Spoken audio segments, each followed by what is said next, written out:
Hi, I'm Philippe Newland with Devour TV's. Today we're on Keen's Steak. Wiley Dufresne's. We're in Soho. I gotta start over. Egg in a hole.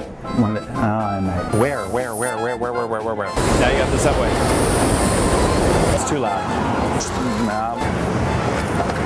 Mollusks. Let's talk to Ed McSomething, Chef McFarland's lobster roll.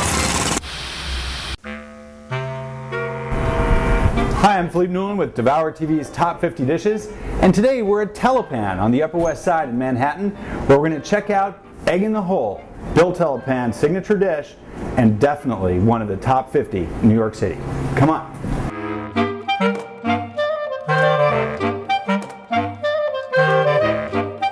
Hi, I'm Bill Telepan at Telepan Restaurant, and I have my roasted hen of the wood mushrooms with an egg in a hole and toasted garlic. And if Philippe doesn't like this dish, I'm going to have to throw him out.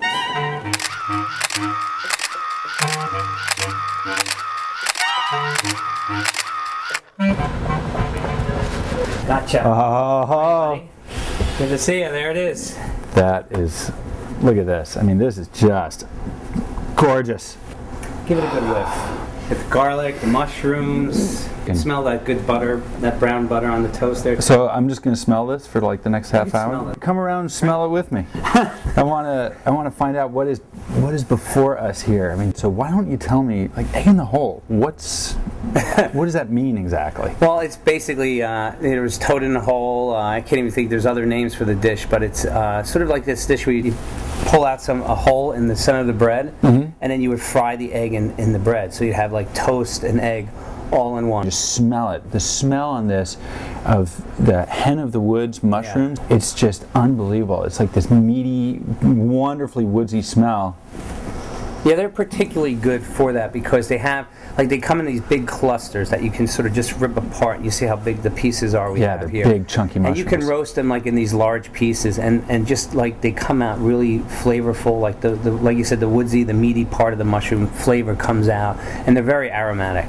This bread, It's a brioche. It's brioche bread that we toast in butter, and it's from the Pullman loaf. I mean, you could use any kind of sort of Pullman bread from it, with the exception of maybe like Wonder Bread. I try to get my food to be all about balancing. So, the green sort of cuts it, gives it a cleaner effect to this. Really, I mean, it's really a heavy dish. Eggs and brioche and roasted mushrooms. It could be a little overwhelming, but the spinach in it will just sort of cut it and have this nice little sort of soft crunch to it. So I've got the crunch of the bread, and then this beautiful egg, which looks like it's just lightly poached. So you should give it a shot. Oh man, I don't know if look. It's getting cold. It's getting cold. Okay, all right, Dad. Yeah. And then I just split that open, and then look at that. I mean, yeah. And the colors on this dish too, you have these earthy colors and then that pop of green and this beautiful brown from the mushroom reduction. All right, here we go. The garlic is great and the woodsy flavor of the mushrooms, but what I'm really enjoying too is just this texture. Check out this mushroom. Is that a cool mushroom or what? I mean, this is like the afro of mushrooms. I think he likes it, so we don't have to throw him out. Right? No, don't throw me out.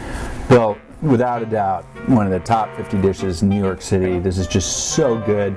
Simple ingredients done just right. I see you've crossed your knife and fork, so that means he's out. I'm continuing. I'm not going to stop until it's all gone.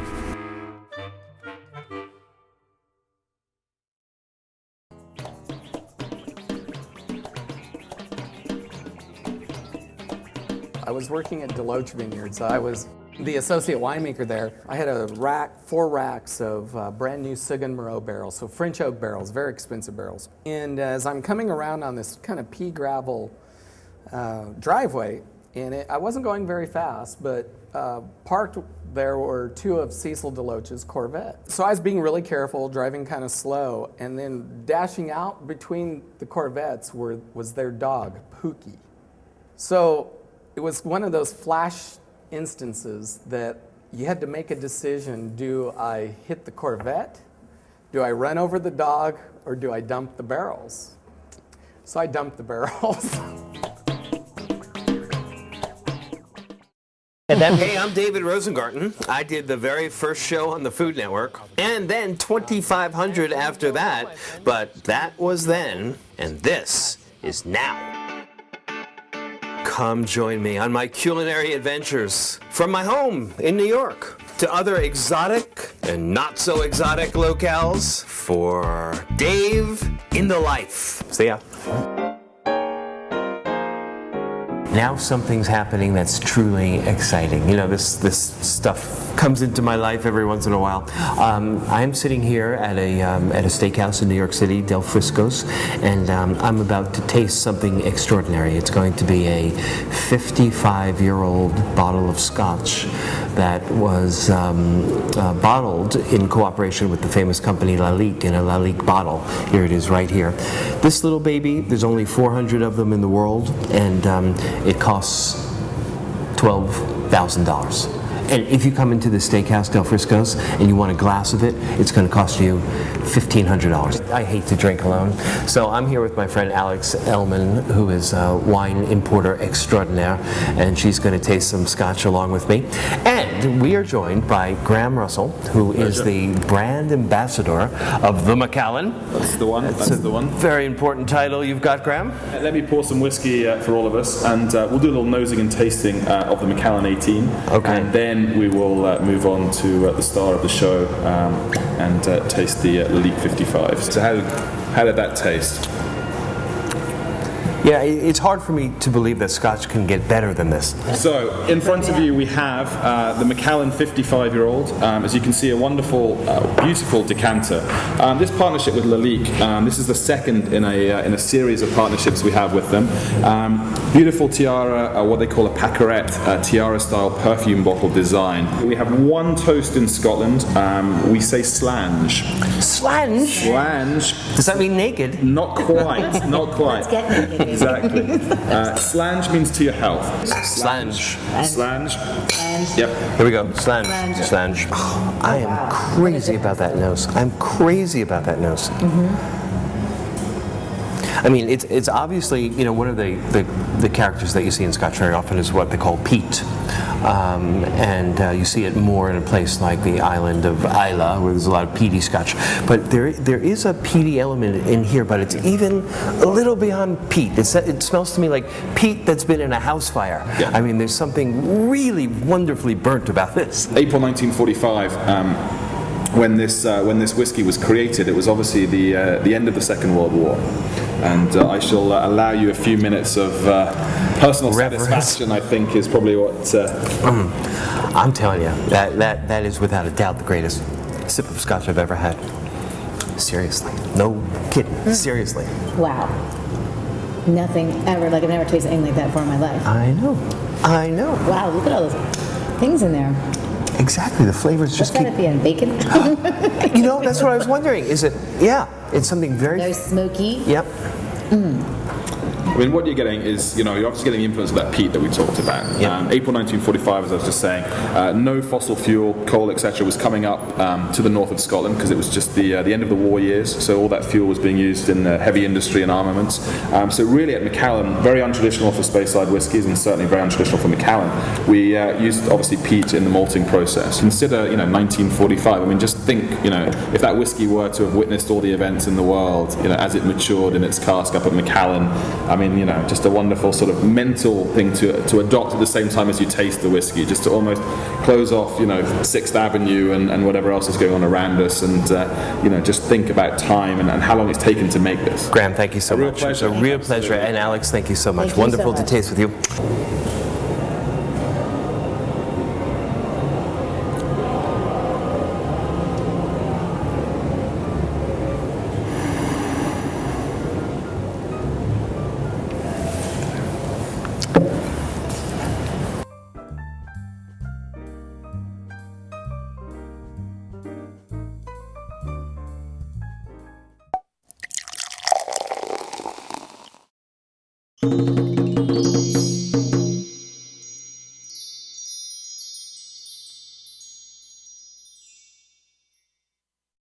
Now, I'm not at just any Japanese restaurant. I happen to be at the original Nobu in Tribeca, Manhattan. There are now 3 Nobus in Manhattan, and the man who is the general manager of all of them is here with me. He is Hiro Tahara. Hello, Hiro. Hello. Good nice to meet see you. you. Welcome to Nobu. Indeed. Thank you so much for helping me out, at least, and everybody else. Pleasure. We want to know what to do right in a Japanese restaurant. When you get to the table at a Japanese restaurant or to the sushi bar, very often the first thing that happens is this towel comes out. Tell us about this. Oshibori. Oshibori. Right, to wipe your hands, and because you're going to use the finger, to eat edamame and sushi. Yes. So not to wipe your face. Not to wipe your face. Right. Do not wipe your face. Do not wipe your face. Okay. It's not good. Right, and then after you wipe your hands, just fold it nicely and put it back in the oshibori tray. Chopsticks. You've got them here in your nice Nobu pack, and we'll certainly be using these during the course of the meal. Now, normally, when you get your chopsticks out of the pack, they are attached. Right. Any special advice on how to break them apart? So when you pick it up, you usually put chopstick paper on the side. On the side, yes. And then you just in the middle of the chopsticks. The middle. Yeah, and just pull. Oh, okay. Because if you pulled at the top, you might make a less clean Right. break. So it's the middle of the chopsticks middle of that's the very chopsticks. important. Now, here's something I see all the time. I'm sure you do too. People go like this. It's a really bad thing to do it. What are they doing? It's really bad manners. Some people have all bad chopsticks had a little bit of splinter here. That's why they try to use it. But now, it's really bad manner. All right, so now we're going to start to think about eating sashimi. Okay. And in fact, eat some. Now, this, I assume we're eating with the chopsticks, Chopsticks, yes. All right. And how would I decide which one to have first? We usually eat, start from the lighter fish, which is, if I would eat. First one we eat the Japanese red snapper, Yes. and maybe another one is maybe fluke. Okay. Yeah, and then tuna. It's not a toro. Toro is over here. Toro is really fatty fish. Right. So we should eat last. Show me exactly how you do the soy Yes, sauce. soy sauce. We just pour into the soy sauce plate, just a little bit, not too much. Okay.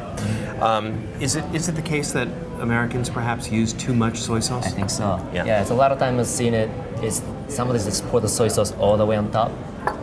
You don't want to do that. Right. On each piece, you want just a little drop. Okay. Yes. Now, I've also seen my American confrère mix things into the soy sauce, like wasabi. What do you think about that? We don't do it. We actually, when you eat sashimi, you put a little bit of wasabi on top of the sashimi. Yes. Right, and then pick it up and dip in the soy sauce just a little bit. Go through it. Let's see it.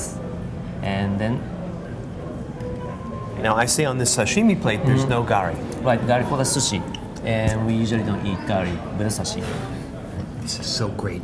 So, use the daikon as a palate cleanser with a little soy, if you like, between sashimi slices, but between sushi slices, use the gari. So if you're ordering sushi at a table, let's say you're 2 people, 3 people, 4 people, Right. they'll bring you a platter with everything on put it. it on one plate and serve for the table. So let's start to think about this. Let's take the most basic pieces. These guys here are called nigiri sushi, right? That's right. That's the classic, like on a sort of Yes. finger of rice. How do you eat it? Usually use a finger, not chopsticks. So, over here. And then also you realize that there's no wasabi on the plate. Right. So wasabi is already inside. Okay, Hiro, would you be so kind as to just sort of consume a piece of sushi for us? Sure. We want to see your moves. All right. Okay. You can use a finger. Okay. And whichever, as I told you, probably from the lighter fish. So I try from Japanese red snapper. Okay. Pick this up like that. Turn it over. And dip this fish side, not rice side. Dip this way. Because if you dip the rice side. It's going to absorb the soy sauce. It's going to be too salty. Now, do you eat it in one bite? One bite, yes. Lovely. Is there a way? Should you put it in rice down or fish down? Side. Doesn't matter? On the side. On the side? Yeah. Like this? Like that, yes. Ah, I never knew that. All right. We have here futomaki. That's right. A big roll. This one stuffed with soft shell crab fried. Now, that's not one bite. Right. Do you do this with hand or chopstick, and what do you do about the bites? I use a finger and then just pick it up. If it's really hard to eat one bite, of course you can eat half. Right. Of course, and then just dip a little bit of soy sauce. Right. and eat a little bit. But you don't want to put it back on the plate. Right. Because all the ingredients will fall off. Okay, Hiro, now we come to one of my favorite things in the sushi meal, which is, what's called the battleship? What's the name of that? Yeah, it's gunkan, which Gunkan. means battleship in Japanese. Because it sort of looks that way. It's Right. rice in the bottom, nori wrapped around, and stuff on top. Yeah, when you order those fish, sushi at the table, order something else first, and then just order, ikura and uni separately because it comes with all those seaweed, gets soggy, so just want to eat right away. So think of it as like dessert. Right, You order it later. Right. The pickled ginger. When during the sushi course do you eat that? Oh, it's a palate cleanser. So between fish, whenever you like to eat it, you can eat it. But it's not like we just put it under sushi on top of it. No, we don't do that. Would you show us how to eat the uni? Right. Of course, you can use a finger, but as I told you don't want to dip the right side on a soy sauce. You don't want to do this. So either way you're gonna do it. It's a good way actually. We do is use a piece of ginger. Use the ginger, dip in the soy sauce, and on top of it, just dip it a little bit. Ah! Yeah. Wow! And then you can How pick cool it is up. that? Enjoy it. How cool is that? Can I do that with the Yes. salmon eggs too? Yes. And then dip it, on top of it a little bit. Yes. Genius. One bite. All right, one bite. Right, because this would be really messy to bite Right, in half. exactly. This is definitely one One bite. bite, yes. Okay.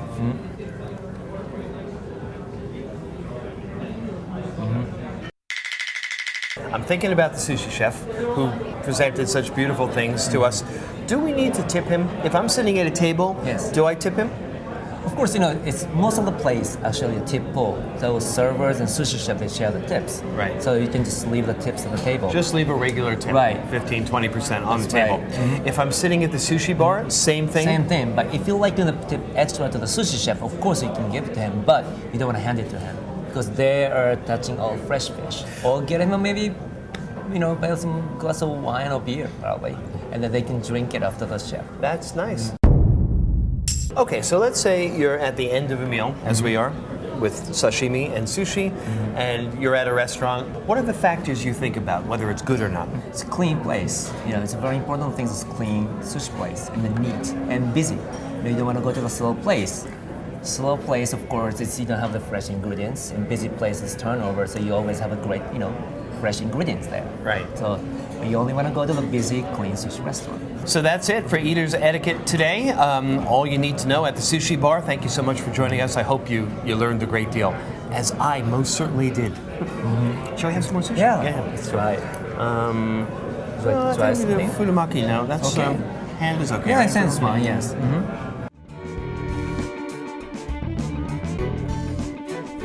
How to properly glaze vegetables. Time. Butter. Cipollinis. Carrots. Water. Brown sugar. Granulated sugar. Salt. And pepper. Get your pans hot. Add more butter than you would typically need to just pan roast the vegetables. Once the butter's melted, add your onions and carrots to each pan and let them brown lightly. Carrots, however, will get brown sugar, and the cipollinis will get white granulated sugar.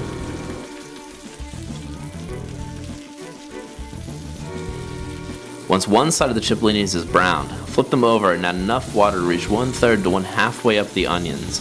Then add the same amount of water to the carrots and let both pans simmer away. Once you've added the water, throw in some thyme to add flavor. Ideally, the vegetables should just finish cooking as the water almost disappears, leaving the food perfectly glazed with the butter that you started with.